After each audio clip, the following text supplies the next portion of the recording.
Welcome to the Slop Farm. Enjoy the video. You'll begin by adding a title clip directly into the timeline so your text behaves like any other clip. First, open the project menu and choose Add Title Clip or press Ctrl+T. This launches the title editor where you type and format. Use the template selector to pick a preset that matches your sequence and set the clip duration to match your shot.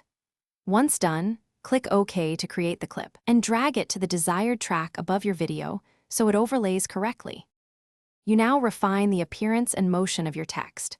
Double-click the title clip to reopen the editor, then change font, size, color, alignment, and spacing so the text reads cleanly over the image. Contrast matters for legibility.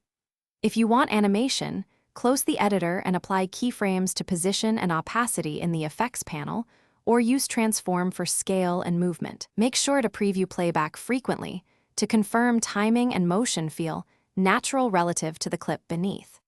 Finish by aligning the title clip precisely, then export a short test render to verify how the text looks in the final file. When exporting, match project resolution and frame rate to avoid scaling artifacts. This prevents blurry or pixelated text.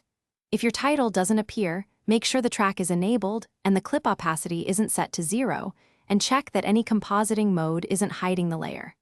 If problems persist, reopen the title editor and recreate the text quickly to rule out corruption.